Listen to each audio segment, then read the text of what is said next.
You know, there is one thing we absolutely do not get enough of today. Just quiet. In this explainer, we're diving into the incredible power of holy silence. Because let's face it, we live in a world that literally bombards us with non-stop noise and endless screens, leaving us totally drained. So we're going to explore how embracing the ancient disciplines of solitude and silence can actually restore our exhausted minds, rewire our brains, and fundamentally reconnect us to God's vision. Let's jump right in. Okay, so author and pastor John Ortberg asked this super provocative question.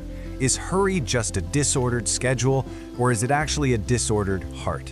He suggests our modern obsession with busyness isn't really a time management issue at all. It's actually a symptom of a really deep spiritual unrest. We're constantly running around, trying to cram more into less time, but all we're really doing is drowning out the exact stillness we need to actually understand our own lives. And hey, this isn't exactly a brand new problem, even if our tech has totally supercharged it. Way back in the 1600s, the brilliant thinker Blaise Pascal made this wild observation. He said that all of humanity's unhappiness stems from our sheer inability to just stay quietly in our own rooms. I mean, think about that. If folks struggled to sit still back then, can you imagine the toll it takes on us today in the smartphone era? Our total inability to just sit there without grabbing for a screen is completely blocking our spiritual lives. Look at the stark contrast here between a hurried life and a still life. The physical and spiritual toll of running on empty is honestly pretty brutal.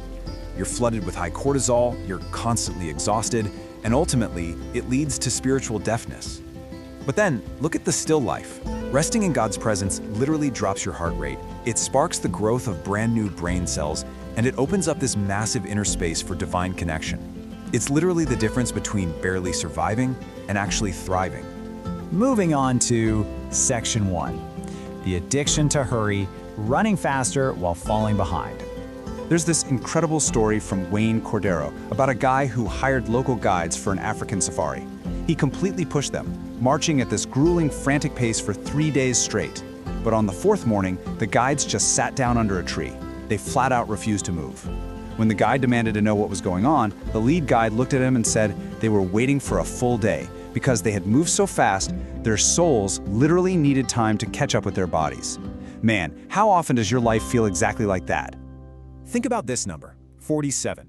That is the mere 47 minutes of average daily silence that we modern humans actually get. It's crazy. Without any intention to slow down, we end up living a lot like Tattoo. You know, Tattoo, the basset hound from that famous old news story. His leash got shut in a car door, and when his owner drove off, the poor dog was just dragged helplessly behind the car at 25 miles per hour, little legs going as fast as he could. If we don't carve out silence, we are Tattoo, just dragged helplessly behind the speeding car of our own schedules. Let's get into Section 2, Defining Silence and Solitude, the ancient practices of intentional withdrawal. First up is solitude. And let's clear something up right away. Solitude is not loneliness. It's definitely not about hiding from people because you're annoyed with them. Solitude is a deliberate, physical awareness. It's intentionally breaking your engagement with a noisy world. It's basically what you do with your physical body to ensure you can be fully 100% present with God, completely free from the endless demands of your daily routine. And then we have solitude's essential cousin, silence. Because, let's be honest, you can be totally alone but still have a mind racing a mile a minute, or the TV blaring in the background. Silence is about intentionally quieting our tongues and shutting off all those external stimuli.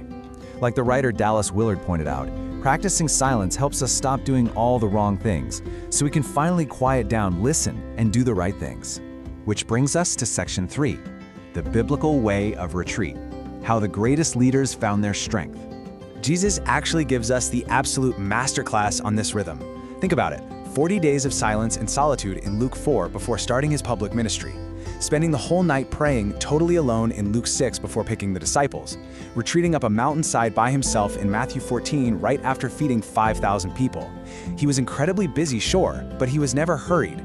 Despite the insane crowds and pressure, his strict habit of withdrawing to lonely places was literally the bedrock of his strength. We see this same profound truth with the prophet Elijah in 1 Kings chapter 19.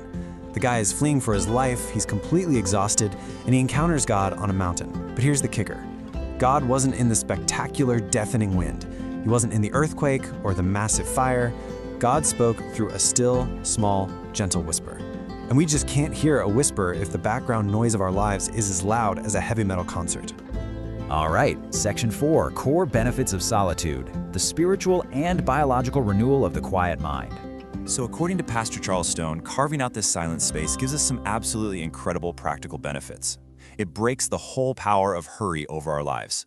It interrupts our endless need to control everything around us, and it clears out the mental storm so we can actually make wise decisions.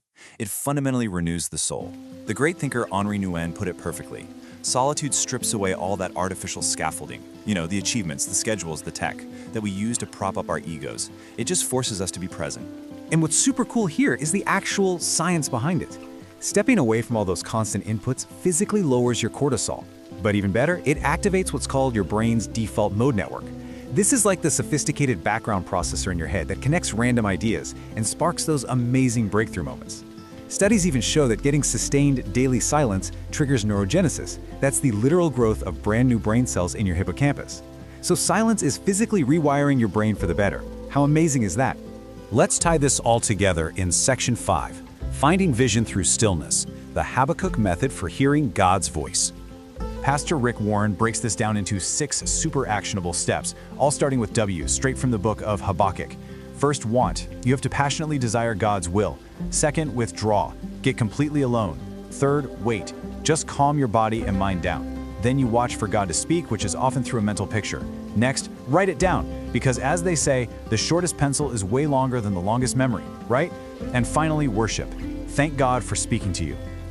Now, if you're listening to this right now thinking, okay, that sounds great, but I am way too busy for solitude, let me tell you about Susanna Wesley.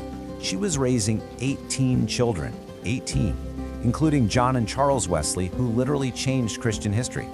So how did she find solitude in that chaos?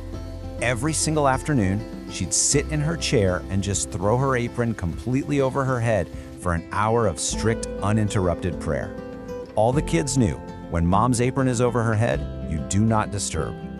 So, here is the absolute crucial takeaway from all this. You have got to slow down your internal RPMs. We have to stop moving so frantically that our souls get left in the dust. Because inner calm is the true and honestly sometimes the only intercom to God's voice. Constant hurry is basically the death of prayer, but true stillness, that's its lifeblood. As we wrap up this explainer, I want to leave you with one final provocative question to really challenge your daily routine. If you actually unplug your phone, step away from all the noise, and just sit in the absolute silence, what profound vision or gentle whisper is waiting for you the very moment you finally decide to be still? Take a few minutes today and find out. Thanks for joining me, and I'll catch you next time.